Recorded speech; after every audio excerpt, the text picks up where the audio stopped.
Moist panties. Okay, yeah, that one is bad. All right, I hope you've learned your lesson. That one's bad. So you're just going from place to place. That's awesome. Oh man, have you ever had gelato? I have. Oh, when I was in Italy before.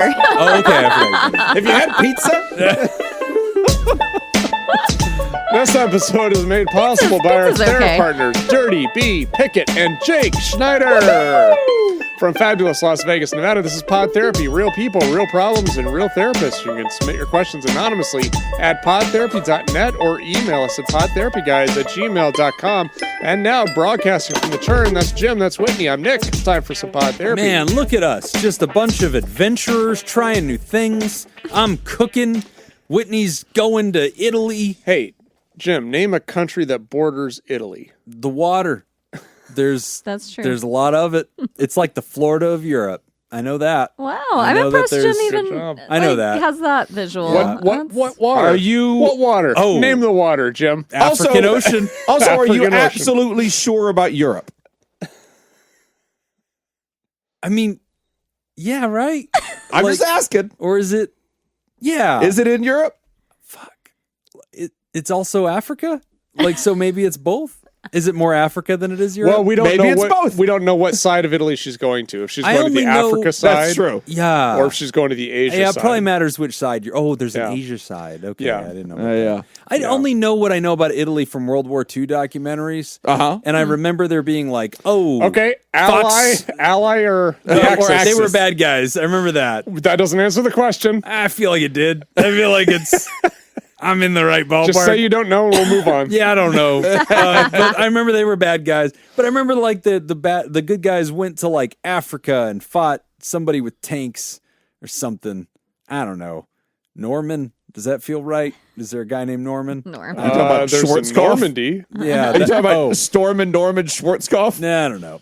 Maybe it was the Normandy thing. That's not in Africa, is it? Oh my gosh. Funny. No, it is not. Funny geography. Back at like Peter's childhood home he grew up in, there's a globe that exists there that has Soviet Socialist Republic listed. Oh, nice. Yes. Oh, USSR? Yeah. Oh, that's cool. Yeah. My that's little nieces keepsake, were man. like, what? the fuck is I was like, all right, USSR? don't learn anything from this. Yeah, You're yeah. good. This is not where we go to learn So things. Laura and I went downtown. We went down to the Arts District this morning Ooh. and just kind of hang out. And so there's a couple antique stores down there. Yeah. I love, which is so weird because like when I was younger, when I was a kid, going into an antique shop was just like, oh my God, this old is so dusty I shit. know. Absolute And now worst. like I love it. You get it. And so anytime I come across an old globe, that's the Mm-hmm. first thing as I do. I flip over to Europe and I like see, Yeah. do we have Czechoslovakia, Yeah. Yugoslavia? That was one that, was not Yep. right. I like that. Yeah. First thing is Oh to my make sure how gosh. current it is. but- Yeah. Anyway, adventures galore, exciting times. Are you bringing us back souvenirs from Italy? Because I would like some gelato. Limone flavor, Okay. Yes, please. Please That's the bring one. him back some gelato. Yes, I Can't would like wait. that. Yeah, that would be my move. Send a little baggie. You know what? That's all I was thinking. Yeah. Baggy. A little bit of milk. Yeah, Bring yeah. him back some milk. Some lemon flavored milk. That is exactly what that gelato will be. Lemon flavored milk. Welcome to Pod Therapy. Glad to have you. If you'd like to join the pre-party, come check us out, patreon.com/therapy. You can get this whole show ad-free and extended and learn more about us as people, which is helpful whenever we try to answer these questions. The more you know about us, the more our answers hopefully make some version of sense. But we've got some great questions for today's show, and we're leading off with Crying Wolf in Mental Health. And it says, I have to remain anonymous as I work for a corporation and don't want to lose my job. I have a coworker who started here as the pandemic was lifting in the summer of 2021. She was in her early 30s and had experience, so I was excited to have her as my backup assistant. And she was a wolf. And she cried. Crying. Yeah. She was smart, and I felt I could rely on her. The first couple of years, she would bring up events that she said affected her mental health. I'm all for people feeling comfortable at work and having good mental health, and so I stood up for her. I noticed that I was getting looks from other colleagues for standing up for her, but I just brushed it off that they are older and they don't understand. After a couple of years, I did start to notice that when she did not get her way or had to do more than one task at a time, she would throw around her mental health, and management would do whatever they needed to do to prevent a situation. She is at the point now that management is afraid of their own shadow, and she now runs the office with her accusations. How do I deal with an assistant? Did I mention my assistant just retired this week? That I can't ask her to do anything as it affects her mental health. I would appreciate your thoughts. A fan of the show and Jim's Geography, Anonymous. You got to burn down the office. Yeah, I think there's only one move. I was going to say, can she stay the assistant? You just hire a new, or stay the the backup other assistant? backup. I mean, honestly, the easiest thing is for you to quit your job. That's probably the move. It's like somebody else's problem. But Yeah. assuming that's not going to be an option. Promote her to your boss. Right. Is there a way that you can just give her early retirement? I want you to take a portion of my salary and go home. Yeah. It's be easier. This is a tough one. That It is. Oh, man. Because I think, although I think we've made great strides in being open and accepting of mental health and, being able to talk openly about it and accepting it when, taking good care of ourselves. There are people out there that have seen this and are like, oh, I can kind of take advantage of this. Right. And maybe she's not taking advantage of it gonna say- intentionally. Yeah. Right. But it is one of those things where it's, I don't know. She has it's hard to found the describe. path of least resistance Yeah. and is taking that path. Yeah. Yeah. Because I mean, we definitely we want to be able to. We want people to be comfortable. We want to try to accommodate as much as we can, but there's still some lifting that has to be done on the other end of that as well. Right. Like the world is not going to just completely, bow to your wishes. Right. There are at some point there are going to be some times where it's like, I realize that you're having a tough day today. We want to accommodate as best we can. However, this stuff still has to get done. Yeah. Right. There are still obligations that we still need to meet. And if you're not able to do those things, there are programs for those people. There are disability programs and things like that exist. If you are not able to function in a standard work environment, then maybe that's what you need to go do. Maybe you need to look into that. Yeah. I do definitely give people the benefit of the doubt in the sense that, my first assumption, or I try for it not to be my first assumption, is that someone's taking advantage of a situation. Right. I always try to err on the side of, okay, they're not doing this intentionally. This is kind of, and try to show a little bit of empathy. It's just like, this is what they're dealing with right now. Right. But obviously there are limits to all that. Yeah. Well, and I heard, Ryder, you say at the end that you can't ask her to do anything as it affects her mental health. You can still ask, it's her Right. job to be the assistant, then you're going to be asking her. And I feel like that will naturally bring up a pattern over time. Hey, I've asked you to do these 10 things and you were only able to do 2.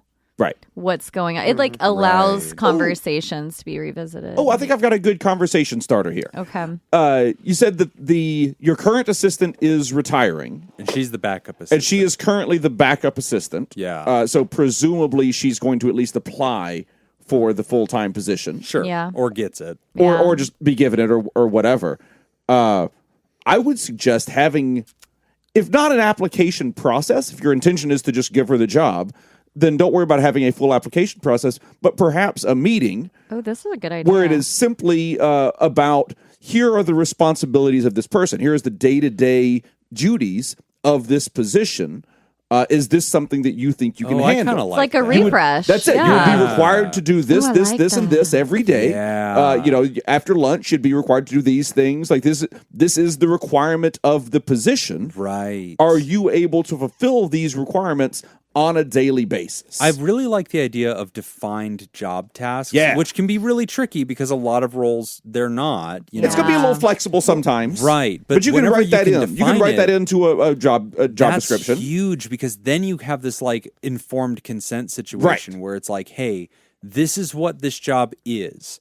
if you can't do this job, I totally understand. Nobody wants to hurt your mental health. That's it. Nobody wants to harm you. And not every job is for every person. But please don't step into that role if that's not something you can do. Because if you step into that role, but you can't fulfill that role, we fundamentally have to go hire a second person. And now we have to pay two people to do a job that we've budgeted one person to do. Yeah. I love the idea of defining it if you can. Yeah. That's a great way to sort of And it create a also boundary. gives you a time to define kind of what your responsibilities to that assistant are going to be. Right. It's going to be, there are going to be times that I'm going to hand you a project and I'm going to need that project back, in a 2-hour time period. Right. But I'll give you that time period. I'll tell you what that time period is going to be. Sometimes it's going to be a bit of a time crunch. Sometimes it'll be more of a loosey-goosey situation. But that allows you to kind of give that person, here's the kind of heads up that I'm going to give you. Here's what I'm going to expect from you. And in change, here is what you can expect from me. I like that. This is a much easier problem to deal with if we're talking about the person being promoted into a new role. Yes. Yeah. It's really difficult if we're talking about them functioning in the role that they already have. We Yeah. already try to give her things to do, Yeah. and she has basically slimmed down her responsibilities because administration is scared. And that opens up that larger, conversation about we are all, I think, happy that mental health has become prominent. It's something that the world talks about now. We like that it's not as taboo. This is all really good.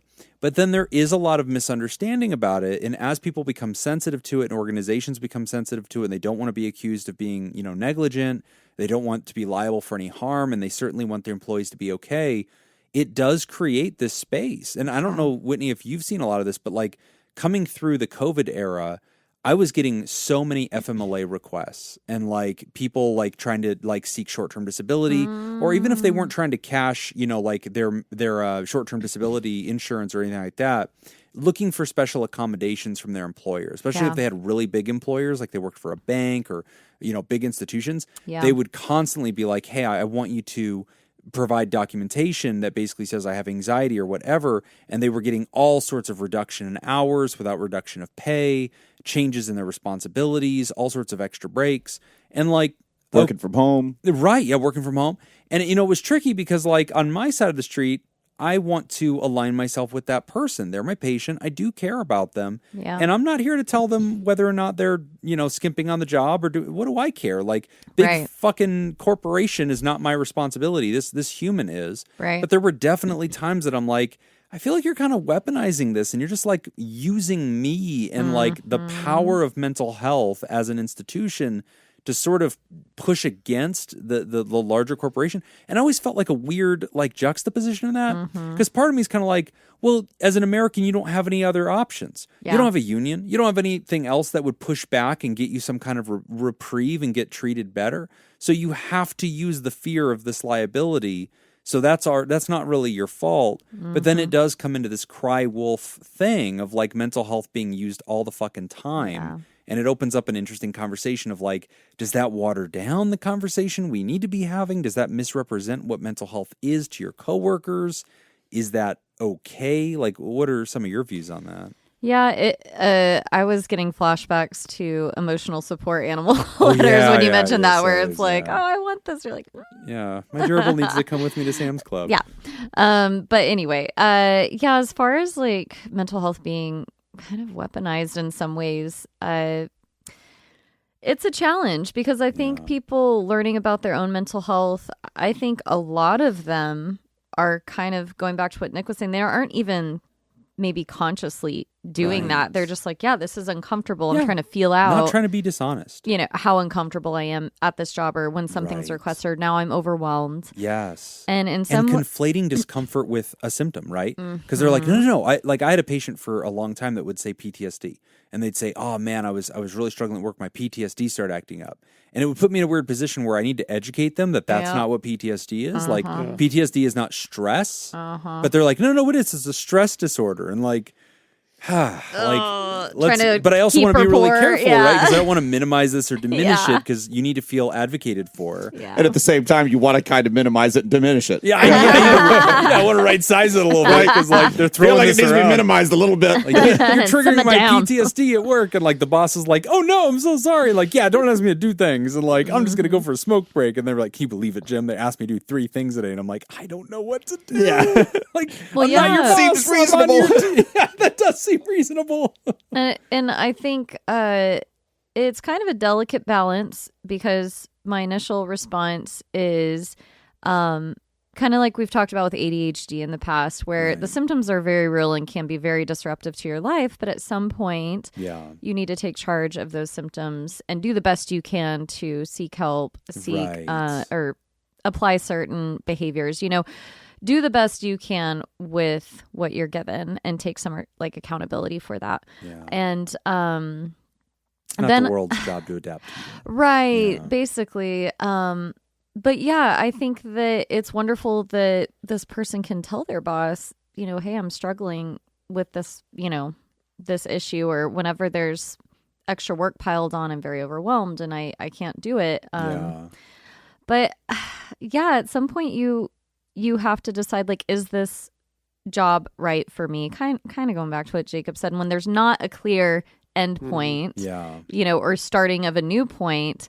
I think I was going to say not all companies might do this, but we were joking about this earlier. There are annual evaluations or quarterly evaluations that I remember working in corporate world. And it's like, did you do all of your tasks that were required of you? Scale yourself. I'm going to scale you. We're going to talk about it.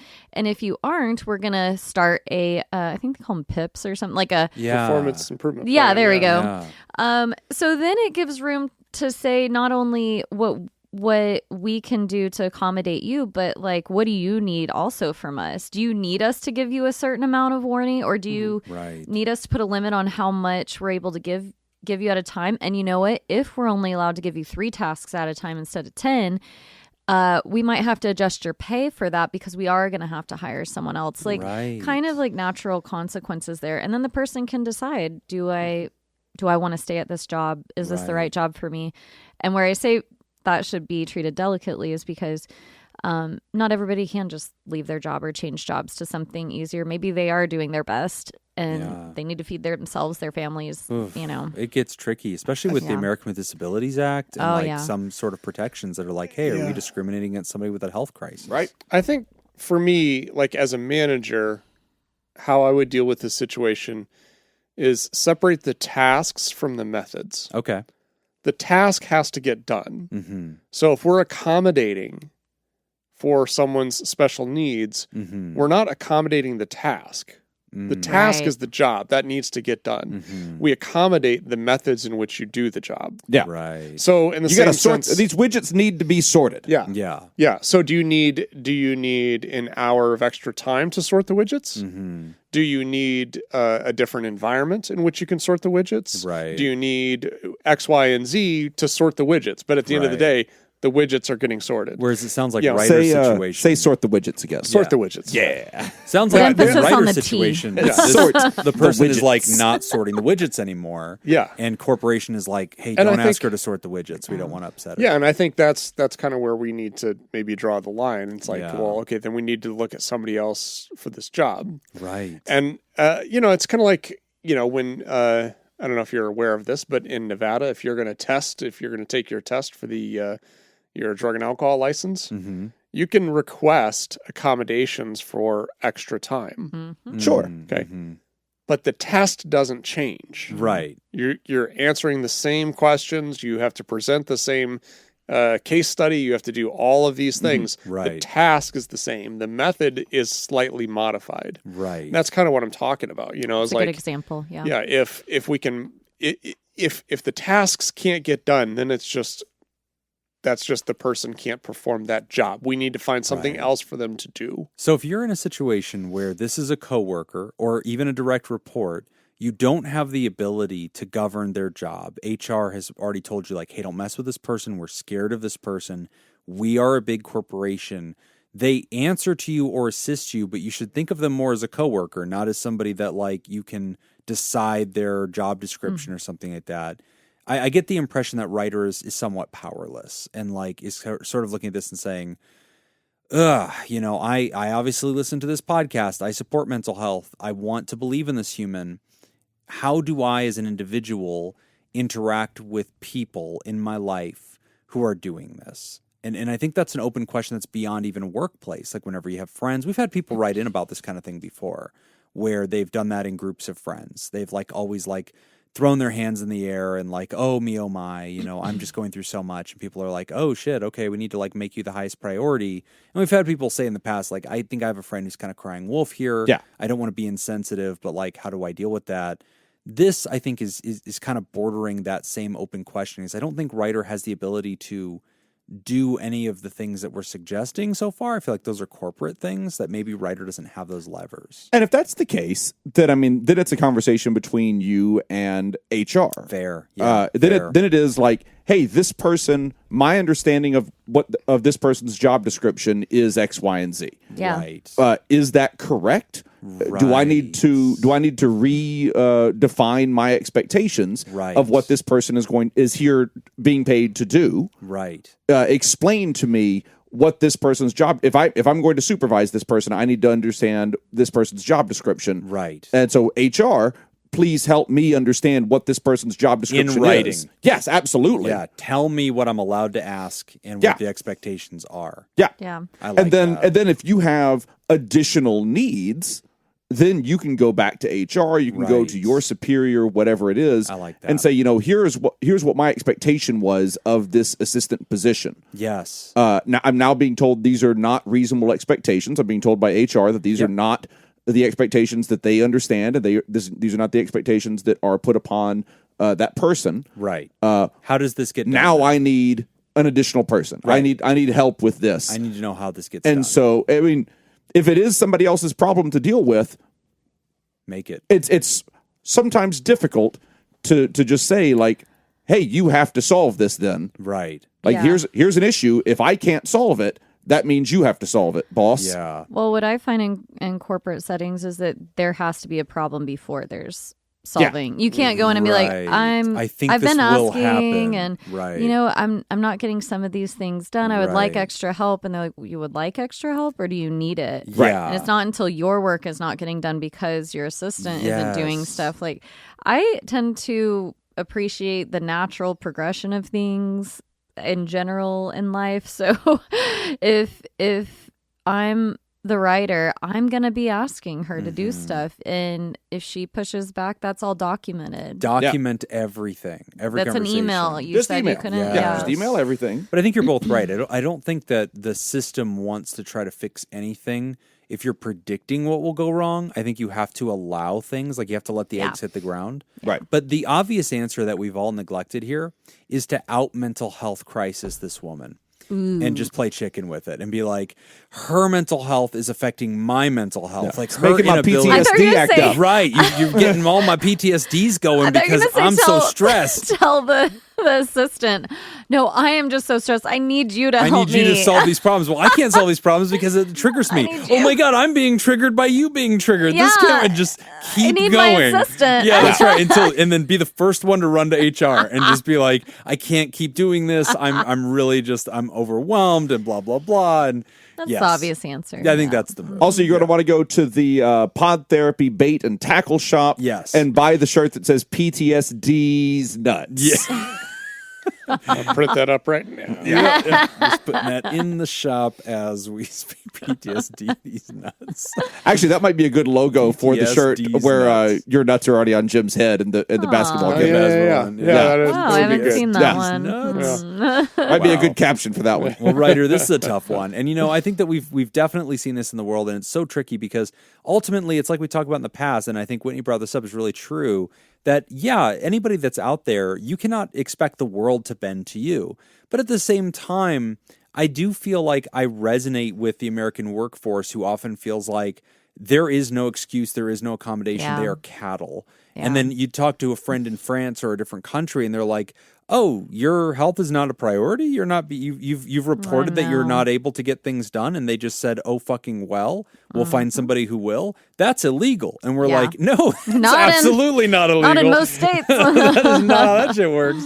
So I resonate, and unfortunately, I think because of like the symptoms of the society, a lot of times mental health is used now as a release valve to like get fair treatment or some kind of relief. And then it becomes a difficult thing when we're all rowing at one speed in one direction and one person pulls their oar out of the water. And we're like, what are we supposed to do? And like, oh, you have to don't acknowledge that she has a mental health thing. And it's like, okay, like I want to be sensitive, but at some point I need that person, or I need that person to get the fuck out of the boat because the rest of us need to get this done. Yeah. And that's just such a tricky thing, man. I like what Nick said too, though. Like, that's kind of reaching out to her and saying, what do you need? Like, the task is here.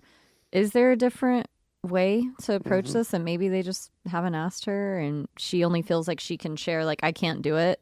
And I haven't built rapport enough with somebody to tell them more details. I think sometimes too, it's like, sometimes, I don't know, like in management positions, I can speak for myself in this case where like, I have a task that I need this person to do, and I have a way that I want them to do it. And if their methods don't match with how I want it done, then sometimes they'll still do it my way and they'll still struggle. Yeah. Like, and I think a good manager sometimes kind of goes to the person's like, okay, we both understand what needs to be done. Here's how I would do it, but do you have a different method? Right. I don't care how it gets done. I talked to a client about this. Yeah. Yes. She like struggles with high anxiety. And I was trying to suggest to her, like, have you thought about talking to your supervisor and sharing with them how you would prefer for them to they're giving the same feedback. She's not like, oh, don't give me feedback. She's like, I'm okay hearing the same thing, but just instead of throughout the day, could it just be like at the end? Because throughout the day, it like builds the anxiety, right? Oh yeah. So like, in my opinion, I did tell her, I was like, they may not change. They may say, nope, that's just how I have to do it. And that's fine. Right. But it's okay to share with managers, this is what would be helpful for me. And most good managers will want to hear like, oh, okay, you're not saying don't tell me what I'm doing wrong. You're just saying, hey, instead of every 5 minutes, could we maybe like have a lunch break or halfway through the day or the end of the day, can you let me know like how I can improve or whatever. And so, they were struggling with sharing that because they're like, well, I don't feel like I know them. Well, there's not rapport built. I was like, that's really interesting. Like, I don't know. A lot of dynamics go into play in this mental health. It is a tough thing. Like, and Ryder, I appreciate that you're, I definitely do not read you as a bad guy. I read you as somebody saying, hey, look, help. I believe in this. I'm trying to be an advocate. Shit still has to get done. This is the real world. And like, this person doesn't work directly. It's not my business. It's a larger business. So like at the end of the day, we're both just getting paid to do this. So like I'm working for them and with them. Like, I'm on team, coworkers. But at the same time, like if this person fails me, now I look bad and I'm not hitting my performance goals. And that can't be okay because I can't tell my boss, a member of my team that I rely on, has a mental health condition and you need to be sensitive to my failures. Yeah. It won't fucking work. Right. And so again, like that just puts you in such a weird position. I really would encourage you, all these are really good suggestions, documentation like crazy, going to HR for a very clear understanding of what are the expectations, how do we get this done, like what are the accommodations, and then going to that person. I really love that idea and having a direct conversation that's like on the level and like, so are you taking over these responsibilities? Is it not your desire to do that? Do you want to make sure we keep you exactly in the lane that you are? And therefore, there's going to be a new requisition order and we're going to open up a position for somebody else? Is it your intention to take that position? Are you fully aware of what that position requires? Because we may not be able to afford you the same accommodations you've had as an assistant, or backup or whatever. So I like all that, and like using the system to your advantage and then definitely playing escalation chicken on the mental health. I mean, just keep reaching for higher disorders until We have crying wolf. We have plain Yeah. chicken. Yeah. What else can we include here? yeah, just throw it as high as you can and then just be like, you know what? I can't do this anymore. Like Develop new personalities. Yes. One is an actual yes. wolf. Yes. Oh, that's so great. Shit on the HR desk. It's a Like, furry. you know, sir, you can't do this. Excuse me. Excuse This me. is how I cope. PTSD. This is how I It's nuts. Newest shirt. Go to podtherapybaitshop.com. I'm pretty sure that link still works. We don't own it. So I don't know where it points. I hope it points to a store. We're going to take a quick break, and when we come back, we're going to talk about pesky questions about pregnancy. You're listening to Pod Therapy. Today's episode is brought to you by Benzon Malia, Richard Macy, Sunny Boy, Thunder Cougar, Falcon Scoop, Slurred Kaye Motherfucker, Sandra McWaffle, and Alina. And if you would like to sponsor the show, become a producer at patreon.com/therapy. All right. Trivia this week. Let's go back to our host's interests. Yeah. If a golfer celebrates a hole-in-one by sipping bourbon at the 19th hole, then goes home to find his water shutoff valve leaking, what is the best course of action? Uses golf clubs to tighten the valve. Call the plumber before the house becomes a water hazard. Ignore it and hope it fixes itself. Try to fix it after another glass of bourbon. Oh, man. None of those sound like the right answer. I'm going to take the best available, which is probably fixing it with your golf clubs. That's not how I think you should, but it's the only one that seems like you're doing something right fucking now, and that's probably a good choice. Call the plumber. Yeah. Yeah.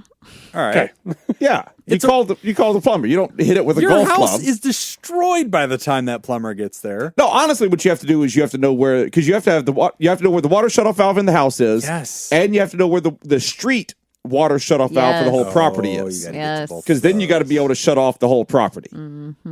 Mine has just the one. I have one that shuts off. You've for got my one. home. You've got on the Because you street, got one. too. You have one in your garage. Yes. That's the one that you know of. That's main water. There's one underground in front of your house, like Why at do the you need street. the second one? The other one's for the water company, Okay. but it has a valve in there as well. Okay. That's the main. That's where the main like meter and everything.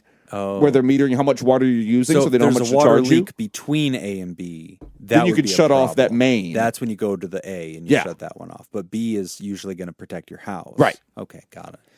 What is the term for a microphone that is designed to pick up sound from only one direction? Oh shit.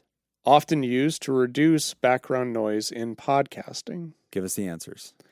Omnidirectional microphone, No. bidirectional microphone, Ooh, that's sexy. cardioid microphone, That sounds right. hypercardioid microphone. I'm going to go cardioid microphone. I'm doing hyper cardioid. Oh, you're doing a little bit microphone. extra on that. I I'm like doing that. the extra, the D. Probably. The D. What?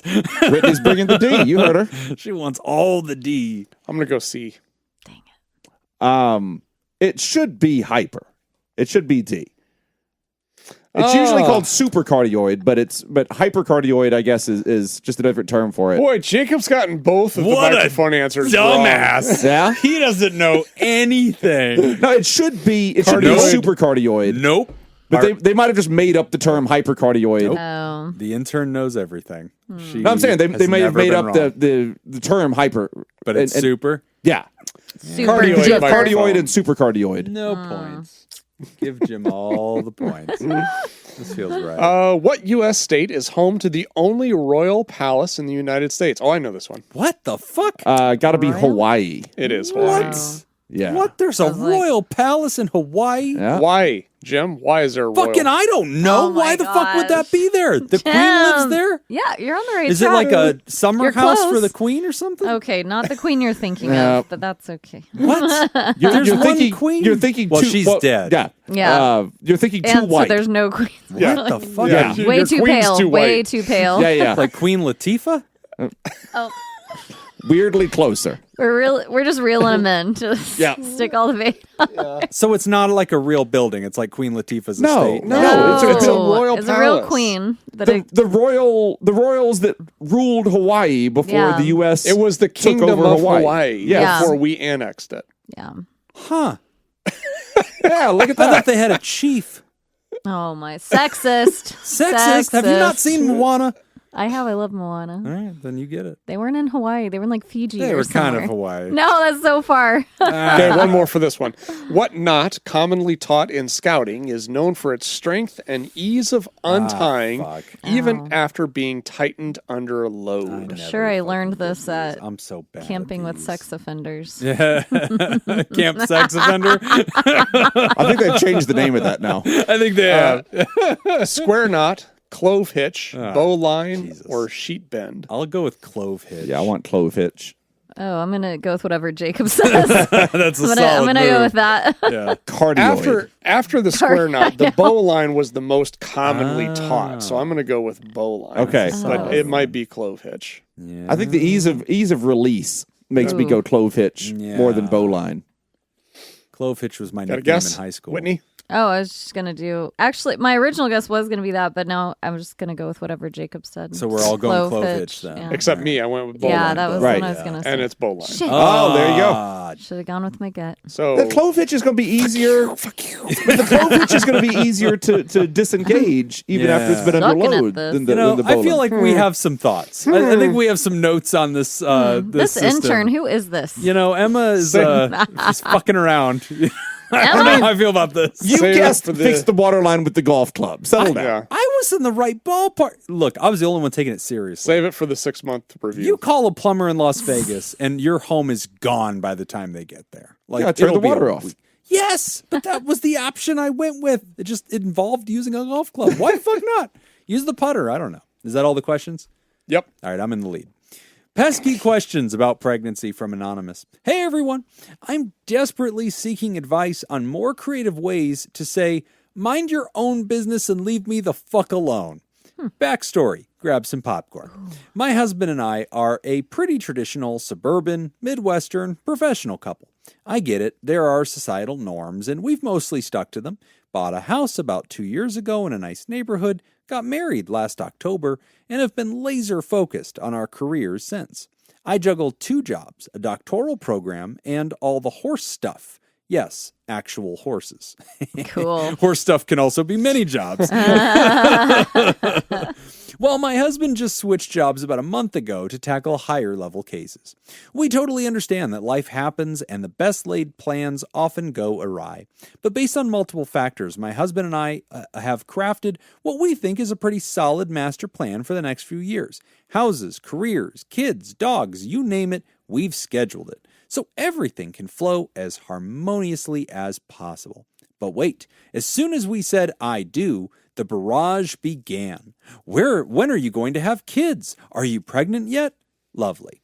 Those were mildly irritating, but I'd usually respond with something like, nope, I want to finish my doctorate, and the conversation would thankfully move on. Since then, the comments have escalated dramatically. Lately, I've been getting gems like, well, you never know how long trying will take. Better to start sooner rather than later. You can still do a doctorate and be pregnant. Oh, but my personal favorites include, you won't even need that degree once you have kids. Oh my God. Woo! You can always finish it later if you even still want to do it. In fairness, that part is true. Jim had kids and then started gambling his doctorate. This is true. Yeah. you I won't need to even win one want it. back or go back to school. Yeah. Yeah. And then another one. But if you wait until then, it will be considered a geriatric pregnancy. Wow. And Okay. just when I thought it couldn't get any worse, we started house shopping to take our time finding the perfect place and get settled before having kids. We love our current house, but we knew it wasn't our forever home. After 2 years, we've noticed it's not exactly kid-friendly. Now, nearly every time someone hears we're house hunting, they launch into what feels like an interrogation. What's wrong with your house? Why would you move out of such a beautiful home? They proceed to tell us how they had it worse and made do. How lucky we are to have the house we have, especially at our age, and inevitably toss in, but you've only been there 2 years. Sigh. Why does anyone care or feel the need to shower us with their unsolicited opinions? I know these are well-meaning people, but it's getting to the point where I'm starting to avoid social situations and generally changing my behavior to dodge these interactions. This is coming from friends, both my husband's and mine, colleagues or their spouses, bosses, classmates, family, and even random humans who happen to know anything about us. I cannot bring myself to be an asshole and tell them to mind their own business and fuck off. I'm fresh. I got to come up with a different answer. And there goes just Jacob's crumpling paper in the Start thinking. I'm fresh out of ideas on how to respond, especially as the comments keep leveling up. I understand that it's my family, my body, my money, and my life, but it seems like these are socially acceptable things for people to say to me, and I'm at a loss for new creative ways to tactfully address this. Since I can't change other people or the questionable social norms, no matter how stupid they are, what would you all recommend? Can't wait to hear your takes, ideas, and opinions on this. Thanks a million, everyone. Anonymous. Pronouns are she and her. I think the obvious one is to just make it more uncomfortable for the person who's asked the question. Say something weird. You know, Ooh, well, like, how yeah, so? I mean, Give me an example. So, why aren't you having kids yet? And just be like, I love it so in the it's butt. the angle of my uterus, and you know what? Forget it. I'll just show you. My vaginal lining. Like, just Why are you something. getting a house already? You've only been there 2 years. Well, it's the angle of my uterus. You know what? Forget it. I'll just show you. He can only climax with butt stuff. Yeah. We're never going to conceive. It's driving me crazy. I like the practice of just start scream crying and run from the room. And then they're like, oh my God, I'm so sorry. Yeah, exactly. I'm so sorry. What did I do? They will never mention it again. Even better. If you can like snot on command, if you start doing that crying where the snot starts running out of your nose. That's What really if ideal. you just like didn't answer? I'm just laughing at the idea. You just change the subject or totally walk off. Like, would they just keep asking? Like again? Like how many times would they ask? You know. I feel like this happens more. I was thinking on this because I feel, in one hand, really lucky. Not many, if hardly any, of our like family or close friends have really asked anything like that, and I feel like that's an outlier. However, I do feel like the closer I get to 40, the more people do really ask and question and push, especially the kids thing. And I was sitting here thinking the people that do that the most tend to be either from the Midwest or the South. Yeah. Like, even if they live in Vegas now. Yeah. I was like, okay. Like, people from Vegas or the West Coast, whatever, like other countries, they don't ask that. No. Well, I mean, I think I was well into college, maybe even. Yeah, I was probably in my master's degree before I even had that realization, like, oh, I don't have to have kids. Interesting. Yeah, like I it was hear just, that before. Like, you just thought you would, like, yeah, because it's everyone just like, has well, kids. that's what you do. Yeah. You know, and the thought of not having kids seriously had never occurred to me until I was like well into my master's program. Oh man, that happened with Jesus for me. I was like, had a whole breakdown. I was like, I never thought he just might not exist. It was a moment. Oh, the South. But yeah, I think that I wanted to ask you, did people ever, like, as men, Jacob and Nick? Yes. Thanks for nodding at me, but not acknowledging. It's fine. Men who do not have kids. Sit here. Did people ever push you all? Like, Oh yeah. I was gonna About kids? Yeah. about kids. Oh, I don't yeah. think I ever. No one ever asked or no, like. no one in my family, like my mother, my dad, my sister, aunts, uncles, none of Your them. sister didn't even. No, none of them have ever asked about whether or not I was going to have kids. Wow. My Weird. parents asked, but pretty normally and like I would say Yeah. respectfully. Like, Yeah. have you like curiosity? Yeah, not like years like, and years pressure. ago, they both just kind of were like, "Hey, is this something that you guys have think about?" And the answer was no, and then that's just Done. that's held since then. Yeah. Yeah. My mother-in-law is a different story. My mother-in-law would really like her daughter to have a baby. Oh, okay. This still Yeah. comes up? Oh yeah, Wow. it doesn't come up all the time anymore, but it still comes up. It comes up a few times a year, Yeah. How is Wow. that best and it's pretty mild. Not too pushy. No. So it's just, hey, have you changed your mind on this? No, we haven't. All right. It's not even a question. Okay. Now, it's like, it sure would be great if you guys had a kid. Passive little comments. Yeah. That it sounds like y'all tolerate. Yeah, with a grain of and we salt. say something along the lines of, nope. That's And what then, I was thinking that too. Just the okay. one word, no. Yeah. You don't even have to say I'm in my doctorate or whatever. Just I think you pretend that you don't know how babies are made. I mean, So I think that they go, No, when are you going to then have they'll kids? tell God, you. I want to. I just that's can't fucking They'll the tell thing, you. Is Whitney kind Could of you landed on explain something. it to me? If you just say no, Draw it or for if you really just dismiss it completely out of hand, Right.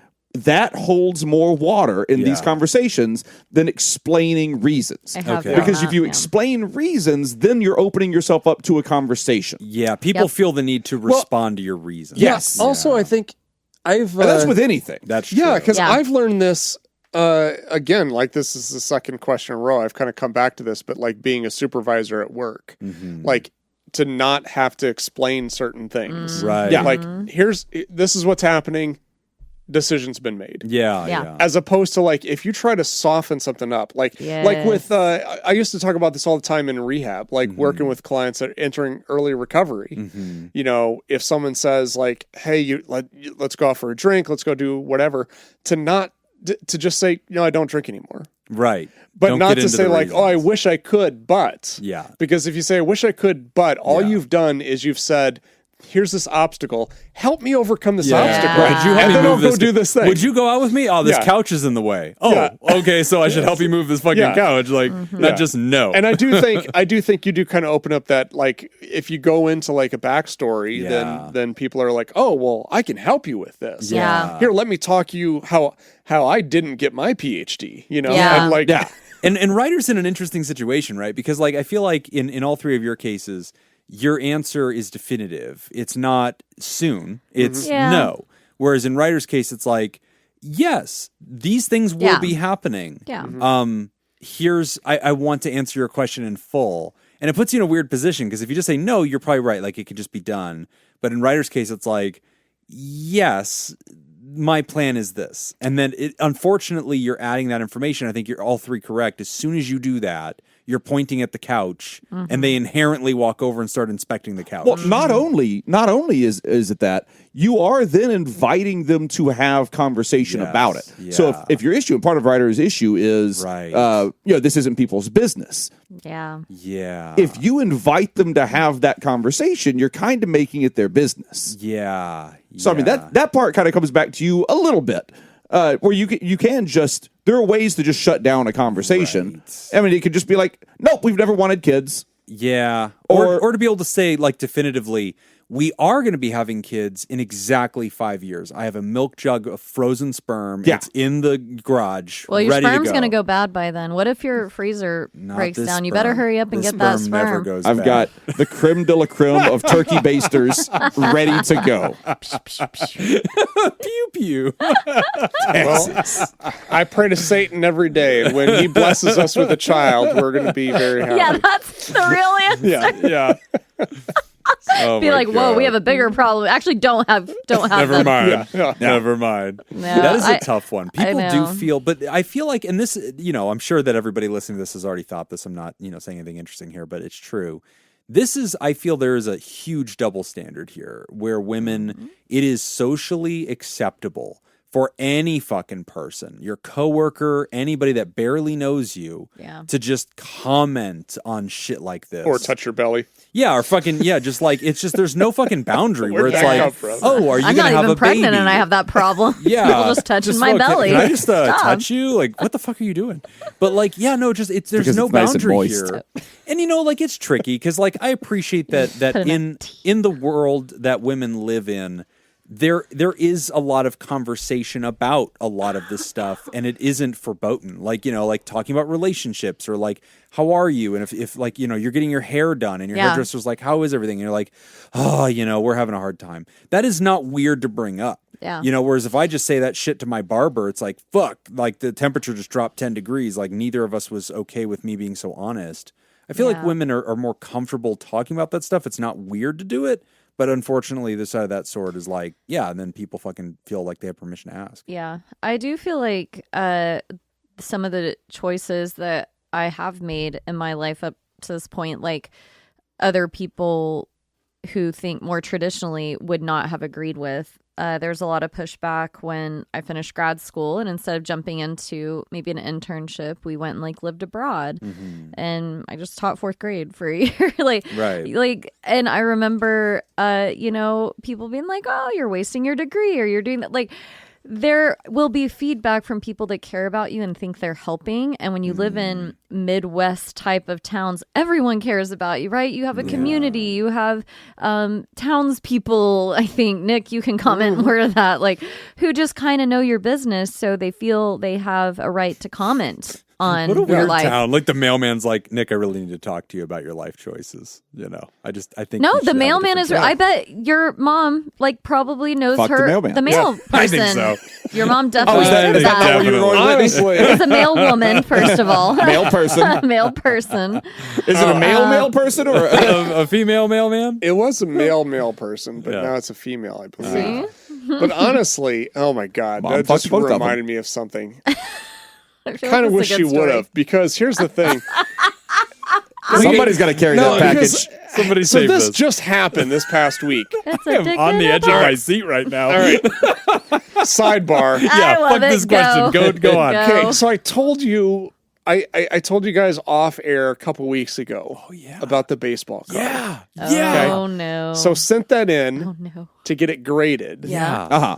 And it's being sent back to the house. Oh my gosh. Okay. Real Okay. quick, TLDR for the audience. There is a special rookie Nolan Ryan baseball card in Yes. the family. And we've discovered this, and now there is a checking of its veracity to make sure it has value. Yeah, and then there's a depending on- question of who The does male this person belong is in to? charge now, Yeah, is yeah, what yeah, I'm yeah. hearing. And that now you're all caught Yeah. up. And I'm not going to get into any of that on Yeah. there. But Well, I just did. thank you. I was like, I feel like Nick would have shared that if he wanted Yeah. to, but go on. So it got graded, being sent back. Okay. I get a call from FedEx. Yeah. Oh my gosh. They're like, hey, yeah, we can't deliver this Too because valuable. this address doesn't exist. Okay. The house number is right. Yeah. The street number is right. And in my hometown, the house number, street number is followed by what quadrant of the town. Oh. Northeast, southeast, Yeah. southwest, Really? northwest. Okay. What the hell? There's It's weird supposed addresses to go, in the country. supposed to go to northeast, Yeah. but they had it shipped to southwest. And they couldn't figure it out. Yeah, and I'm like, okay, my mom could open the door and just yell. Yeah. And say, hey, I'm over here. Yeah. Because the entire town is like 4 blocks. Yeah. Like there's no reason. They would see her name and know where to send that Yeah, to. like, Where is it? She's like, this is FedEx. We don't take those kind of leaps. We're not risking We're it. not in the business of making assumptions. So they ended up shipping it back. So anyway, they just Hope nobody is ever waiting for a Gosh. fucking liver Okay, I was transplant. getting nervous. Where is the hospital? I'm Like, and I facing get, like- north. and I Turn get, around. I get from their perspective, okay, that's probably the right thing to do. I guess. You don't just drop It's it off too- at the too address that's the important. closest. Yeah, that's probably You know, fair, yeah. but still, I was gotta like, get it oh precise. God, now. And then I had to call FedEx, and then FedEx is like, well, are you the shipper? I was like, kind of. yeah, I was at one point. because if you're not the shipper, then you can't change the address. Yeah. Right. Yep, So sure I am. had to call, Yes. I had to call the baseball card grading company and Oh, have Oh them do my it. It's a God. fucking nightmare. That's a mess. Anyway, Okay. Sorry. This, That's fun. sorry, Small Ryder. towns. Yeah. They know your business. they know your business. And see, that's the thing. Like, if that was not FedEx, if that was just a local postman, yeah. he Yes. wouldn't need. My mom or my grandmother lived in a town that was half the size of the one I grew up in. Yeah. Okay, she was the postmaster general. Okay, I'm not kidding. So she worked for the USPS. This feels Okay. like that town with like the hotel People would- and they no. exchange hats. Literally, Like, yeah. I'm the judge No. and now I'm the So postmaster. people would literally. the mayor. She would, and she would get letters all the time that would just be addressed to grandma. Okay. And she would just look at where it came from, and she's like, "Oh, this is so and so's grandson." No way. and Just she could figure do it that. out. Yeah, she Yeah. could just do that. You know, Discretion. it's like, That's fantastic. I but love like, it. but that's small town culture. Like Yeah. everybody knows your business. Everybody thinks that they take it up like it's a challenge. Yeah. Like, oh, you're struggling with this. Oh, you don't understand. Here's how this works. Like, oh, you think you have to finish your degree before you have kids. Oh, let me help you out. Let me set the record straight for you. No, you don't need to do it. See, aren't you glad I'm here? Right. I can steer you in the right direction. Right. And just the idea of oh no, I'm going to wait until after. And they're like, that's just such a foreign concept. You shouldn't do that. Here's why. Like they like, well, why would you do that? It would not cross their mind. Whitney's point about region, I think, does matter, because I do think that there's like a West Coast thing of like, I think that the dig on the West Coast is that it's hard to make friends. Mm-hmm. People are pretty detached. They're not necessarily like into your life. And I think that would play to the advantage of the writer in this situation, right? Because if you told somebody like, oh, do y'all have kids? No, we probably will one day though. Great. So sushi, like, that's the end. Like, nobody goes, a fuck. Well, like, that's the end of that conversation. And if it's your neighbor, they're just like, okay, cool. Now that we got that out of the way, I need you to move your garbage cans. Fucking garbage can. Nobody talks to their neighbors except Whitney for whatever fucking reason. Yep. Whitney's like trying to form boards with her fucking neighbors. And it's working. I talked to my neighbor today. Did you really? Oh, look at My next door he only neighbor, has, Steve. Okay. How's Steve doing? Steve's good. We don't talk about Steve enough. No, we don't. Is he happy? He's good. Did Bring you him on the ask? show. Is he having kids? He's had several. Oh, all right. Well, What when's about he going more? to Is he start gonna have having more? some more? I don't think he's gonna have more. You don't gotta want to ask. sleep on that, Steve. You got to No. keep going. Yeah. You don't want to run out. Your seed is your responsibility to God. Jeez, yeah. I don't know. I have found that if you give just a no, and whether that's true or not, if it's none of their business, it doesn't really matter, does it? How true it is? Like, I don't know. Is Unless that it's your part- parent. Like, Right. Is that whatever. part of the politeness culture of that region, though, that you feel like you have to say more? That you can't just say no because then you seem mean? Yeah. Yeah. I can speak for myself. Yes. Yeah. Like it's, Yeah. you don't want to be perceived as rude. Yeah. Well, So you here's- don't want to just give a one-word answer, because then you become you're cold and standoffish. Okay, so here's what I do. I don't know if it's right or wrong, but they don't tend to ask more, even when I can see behind their eyes. They might want to, or will say more. Whether you agree with this or not. Normally, like, oh, are you and Peter gonna have kids? I'm always like, no. And it's just kind of a plastered smile, Okay. and it's like trailing off to where you could be touching on a sensitive topic. You don't know. And then they drop it. And they look and they're like, you can tell they want anyway. to a little bit, but Yeah. Yeah. they don't. Okay, I like Like, that. I don't know. I know it's a It little is. avoidy, Yeah. but it's like, no. Yeah. It is kind of your way I of like that. like crying and running out of the room. Yeah. Yeah. It's you're kind of sending a message like, this is a really Do you wanna sticky go subject. here? Yeah. I'm not going to make a scene, but if you push me any harder, I like that, Whitney. I don't know. I think that's a solid move. It's been working, so I don't know. That's my advice from personal experience. Do you have one of those for the house part? I know, the house part. How do we do the Gosh, house thing? That one, I would just be more, I don't know. I don't want to say aggressive, but a little more assertive with that. And we're ready to move on. Or we want to live somewhere different. I mean, Right. it's kind of like talking about feelings. You can't argue with someone's feelings. It's like, right. I guess you can argue with someone's wants, but not really. It's just, Yeah. we want something different. Well, also, Like- I think that a lot of factors play into this kind of stuff, because I feel like if the writer is talking about how they're doing really well, they're into their careers, and they don't really have other responsibilities right now, so they're building, right? Yeah. And I feel like when you're in that mindset, it's like, okay, we're trying to get like the maximum amount of house we could afford. Yeah. Like, we're trying to make some big moves here, and that could be unsettling to people that know you. They're like, but y'all are just getting started. Like, you just get like a sensible starter house, or whatever. And it's like, hey, don't worry about my finances. Like, we've got this. Sometimes But I will same thing. agree with those people, though. I did think Yeah. about that. They're like, oh, well, your house is so great. Look at it. I'm like, I know it is. Yeah, you just say that. It is. It Our is house so is great. great. And we're going to move. The Like- sex dungeon is not nearly big enough. That's There's a whole part of show it. about sex dungeons. There's so Jen. many Do you want me to ways. send that to you later? so many ways to be passive aggressive with this too. Like, Yeah. oh, this house is so wonderful. It would be wonderful for someone like you. Now, you might like it. I think you would. I think you you would do want well it? in this house. What are This reviews shithole. on Indian burial grounds? Do you ever see that movie, enjoy Pet the Cemetery? Our wailing? house is haunted, so you tell me how great it is. No, I do think though that like that's part of it. I think part of it is just that, like, especially if you happen to have resources that other people in the community do not. Yes. And especially if you're younger, like older my generations gosh. are going to be looking They're at this. shocked and when young people can Yeah. afford Well, bigger or like yeah. more house, What are you whatever. doing? and they're you just need to get they're your just shit like, together. oh no, this is a waste of money. You shouldn't Yep. be doing this. And Yep. it's hard.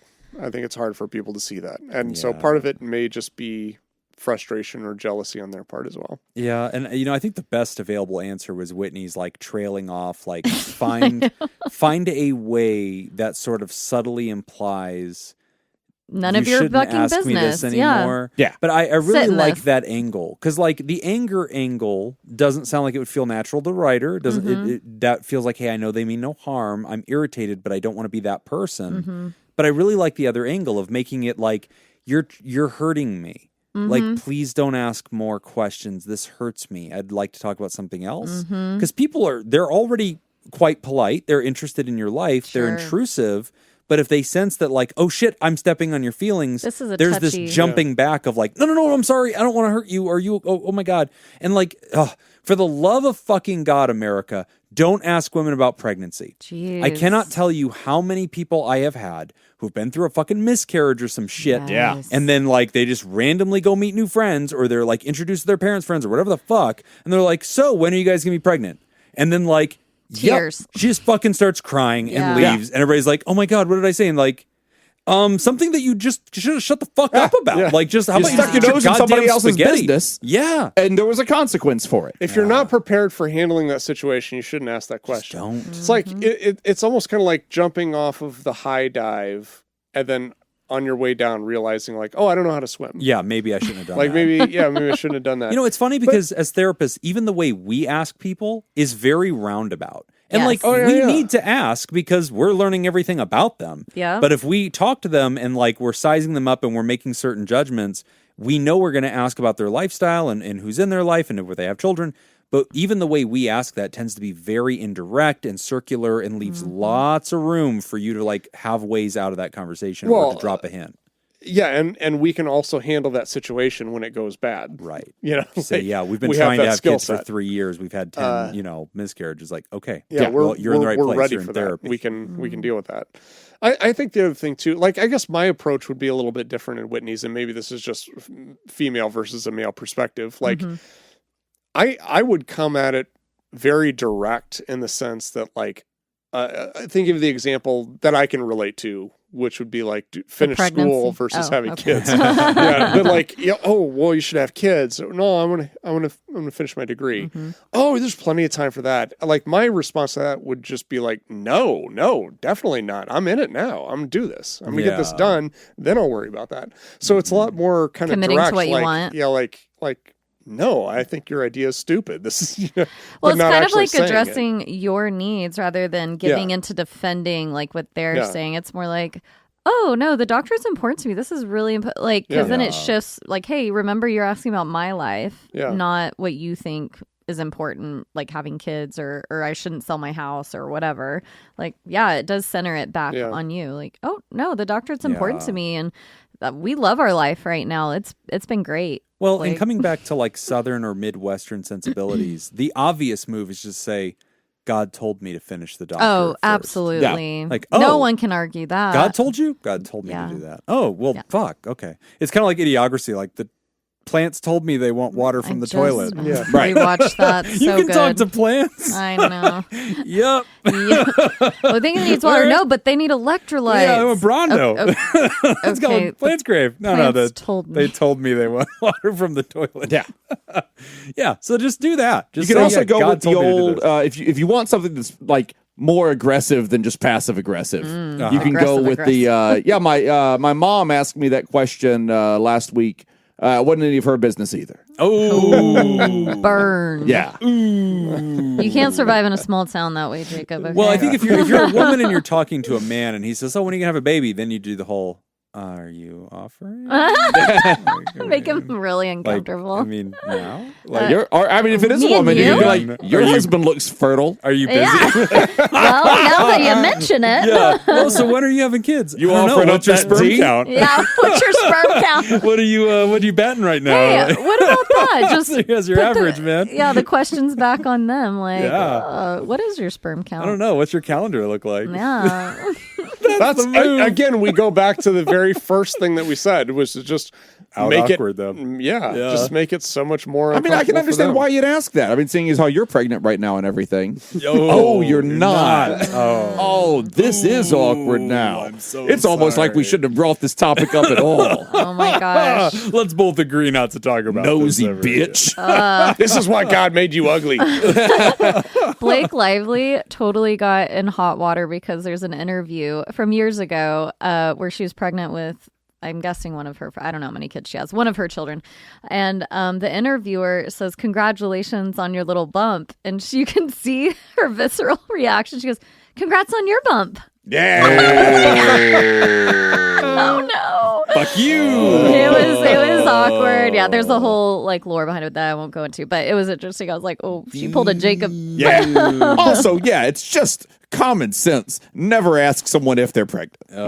Under no unless the circumstances like I heard you were pregnant. She did announce her Congratulations. pregnancy. That's why it was Yeah. a little controversial. Like, well, she announced it. I'm pregnant. Yeah, and you've given people It's permission still to weird acknowledge for It is. someone to be like, "Hey, I know you're getting fat." Yeah, but that's what most people said. They're like, you didn't say congrats on your pregnancy or your announcement. It was like Yeah. your little bump. It's Yeah. like my body. That's you it. know? Yeah. I do realize though that like how much a lot of this is like small town Midwest stuff because like Yeah. that's the thing is like I'm just kind of imagining my hometown where not only does everybody know everybody else, but we don't think of each other as other people in town. They're Right. It's like their family. Yeah, Yeah, you've known them their whole lives. You talk to them as though it's like, oh yeah, this is Jim this Bob is- down the road. Exactly, and so Wow. yeah, I mean, like I'll never forget when we went back home. Laura's first time back to Iowa, Oh or boy. To first Iowa. time ever to Yeah. Iowa, and she Since just the incident. she couldn't get over how we just when we go to somebody's house, you just knock the door and walk in. You just walk in? Yeah, you just Oh, like that's here, weird. and you just walk in. It's That's like what I that do in with my Pahrump. neighbors. I'm like, the door's unlocked whenever you Oh. get. Yeah. It's like that in Pahrump, like where my in-laws live, and yeah. that freaks me the fuck out. Like their friends would just come over. And they would just walk in. I'd be like, "Whoa," like, "Hey," Oh, I love and they're like, that. "Hi, how you doing?" I'm like, "Good, I guess." Like, but completely cut off. Can't talk. There's always an idiocracy. The cheese dip. Oh. Okay. Really, all your answers are. It's all inside of idiocracy. Anyway, Ryder, it's a really relatable question. I think we're commiserating with you more than I anything. know. I think we're throwing I don't out think there's a different real answer other than make variations people of feel how to uncomfortable avoid it. for asking. But I do think that there's something of value to instead of having to have an awkward conversation with the same person twice, having a move that ensures that one is done. Yeah. You will not be doing this again the next time you see them in a grocery store. Ugly or if cry. it's been a Not month. revisited every time. Having some kind of move that is either direct or like Whitney was demonstrating, like something that's kind of like an emotional whistle of like, please don't ask again kind of thing. Too sensitive. We're not that close. But I like the idea of trying on one of those awkward things and just biting that awkward bullet once each time. Because at least that'll be less to go around whenever you circle back around and see those people again. Yeah. Eventually run out of people you know. Yeah. And I'm thinking, my original goal by kind of trailing off with the no was not to purposefully make them think I have some super sensitivity to that question. My original goal was just, I was like, do I even want to get into this with them? Like while I'm going through the process, I was like, no, like, drawing it out. But then I realized they just wouldn't ask if you just draw it out. Like I was like, Right.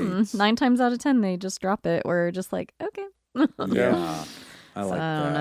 know. I still get asked those questions. people, but More kids. yeah, I mean, which, it's not. When are you going to have kids of offensive. your own? Yeah. Yeah. Male person. Are you enjoying raising Jacob's children? I guess they're nice kids. They're sweet. They know to me. They know where the water shut off. Yeah, Jacob talks. He's going to send child support eventually. He's not going to raise them. Somebody's got to do it. Yeah, no, but that comes up, and my go-to phrase just I'm out of the baby business, but then I show them the vasectomy scar. Yeah, that'll do it. Conversation, so anyway, That sucks. Like you have the children and they're always asking one know. more until you Yeah. hit like 3 and 4. I think then people are like, Right. "Wait, you're having that you many? need to stop. Yeah, Stop. You get into that Duggar level, and people Yeah. are like, "You please don't have any more children." Yeah. So yeah. Sorry, sorry. writer. There is Yeah. no clean cut solution to this, but yeah, hopefully some tips there, and at least you're not alone. So hang out in the Discord because I'm sure that there will be lots of comments. Yeah, I want to hear other there. people's I comments to know. this really bad. That's where the tea is. We're going to take a quick break, and when we come back, we're talking about the unexpected drawbacks of being a therapist. You're listening to Pod Therapy. Today's episode is brought to you by Ben Dunn, Malia, Richard Macy, Sunny Boy, Thunder Kruger, Falcon Scoop, Slurpee Kaye, Motherfucker, Sandra McWaffle, and Alina. And if you would like to sponsor the show like these wonderful people, go to patreon.com/therapy and sign up to become a Theraproducer. Okay, here we go. Pull up the right document. Blah, blah, blah, blah, blah. Doing Here we great. go. All right, here we go. What is the maximum number of golf clubs a player is allowed to carry in their bag during a tournament? 9. 10, 12, Oh. 14, or 16? I wasn't even Jesus, right. those are all way more than I thought. 10, 12, I know they have 14, a driver, a limit. putter, and then a wood and an iron. So it's like 4. That's all of But them. then there's multiple numbers. So like I figure there's like 5 of those. All So right, I'm maybe just, that's I'm like just thinking 9. through my golf bag. Let me see. Yeah. All right, I've got a driver. And that's 1. I've got 2 fairway woods. What the fuck? I've got a putter. Yeah, 4. So that's 4. Then I've got The chip what are the and wedge. wedge. I've got There's more than 1. a Yeah. sand wedge. 5. Yeah. 9, 8, 7, 6, 5, 4. Mm-hmm. I So was now at we're like up to- 12 now we're earlier up in to my head. 11. Okay. I think I have a 2 iron as well. I've got a real steep iron. So that's 12. What were the options? Yeah, what are the options again? I need to hear. 10, 12, 14, 16. Probably 14. I'll say 16. I was going to say Damn. 14. Yeah, let me land on 14. It is 14. There you go.